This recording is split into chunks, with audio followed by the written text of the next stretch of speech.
มาส่งถึงพี่น้องผู้หับทำยินเสียงขาวเขาตังหมดตาเสียงอยู่คาวันเมื่อในตกเนี่ยอยู่ในวันที่เปียดเลือนโทน6 2026ในคาเลขาวเลยยี่บอตั้งสองหูข้อขาวเสติมาต่างถึงนี้พี่น้องผู้ปัญหาเขากว่าอยู่คาหูข้อขาวที่หนึ่งข้อความจอมพ่องหลงจะปาน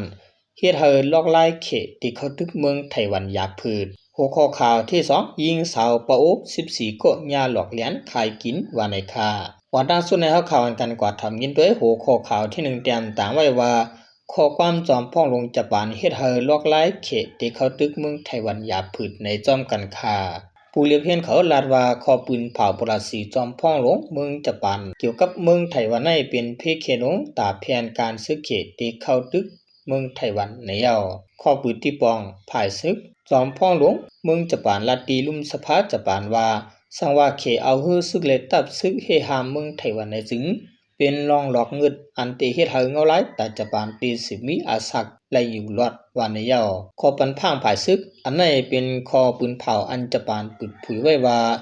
รอเฮหามซึ่งในจางที่เป็นมาปางตึกอันโดไลตุ่มต่อผายซึกกุ้ยว่าไหน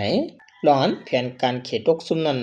ผู้กรตับซึกวัดตกเจ้าซึกเก่าตับซึกเกตเขตโตเก่าเนลินเมืองญี่ปุ่นซ้อมหนังเจ้าซึกหลวงเกียวซีโอกาวะอันไลลีกานัลาดว่า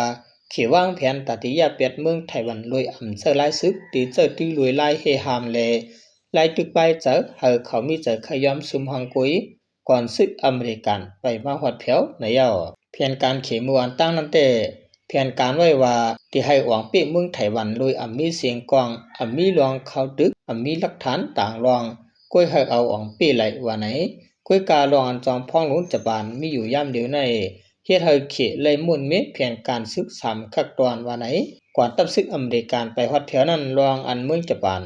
เอาการซึกเข้าจิ้มจ้อนกีกังเมืองไต้หวันและเมืองเขนั้นภายเขเขามีรองไม่เจอติติข้อความจอมพ่องหลวงตากาอิจิเมืองจะบานเฮ็ดให้การเมืองจะบานและเขเคียงกันมาต่างการพ้องต่างแทงเสตาผู้ทัศางเขาได้หันถึงว่าเป็นรองตั้งอันเตเธอตั้งยังอันเขเข้าตึกที่ในกุนเอเชียนั้นตกซุ่มกว่าอยู่ว่าในข่าวตากาอิจิในที่เป็นนางยิงก่อนตั้งสุดอันขึ้นเป็นจอมพ่องหลวงเมืองญี่ปุ่นในปืนในข่าสืบชนะข่าวกันกว่าถอมยินด้วยหัวข้อข่าวที่2แต้มต่างไว้ว่ายิงสาวปะอู14ก็งานหลอกเลียนขายกินในจอมกันข่ายิงสาวปะอู14ก็อยู่ที่เวียงปางร้องเมืองไต้ปจานั้นยาปืนดอกแลนขายกินตีเวงหมู่เจเมืองไต้ปอดหวังขึ้นเรียนปลายลวดออกมาไล่10ก็เสร็จขึ้นแทง4ก็กับสืบยังไปไล่ในยิงสาวเจ้านั้นอายุมีในเกณฑ์18ถึง25ปีเป็นคนวานตองเล็กเวียงปางร้องยิงสาวก็หนึ่งอันปลายลวดออกมานั้นลาตีสื่อข่าวทีวีปีว่าเมื่อเลือนทวน3ป่นมานั้นมีผู้ยิงป่วยจ้ะนายหนาก็หนึ่งอยู่ลายเซลถึงมาติวานเขาเส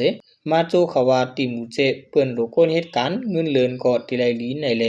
ซึ่งเขาก็ยุ่มเสกว่าจอมเมื่อถึงกว่าที่มูเจในนาเอาเขากว่าขังไว้ที่โกตองอำปันออกตั้งเลยพ่นและไม้พางเขาก็ซิมเอากว่าและยินเขาอุบกันว่าที่เอาเขาส่งกว่าที่มือเขียนในเลเขาก็อ่อนกันกู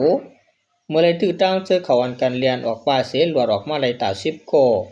พอยอคัดใจกับ10มือขึ้นที่โปเมเขาไว้นั่นก็ปู่ก้างอูเอมิน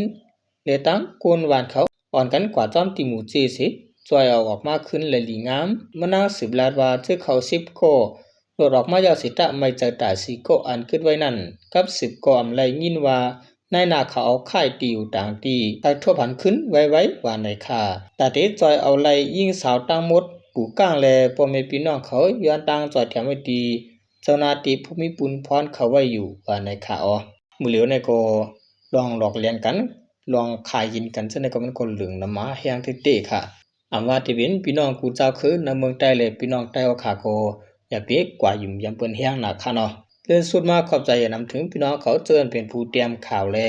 ผู้ทำข่าวเขาตามหมดตามเสียงอยู่ค่ะมาสูงตาเสียงค่ะ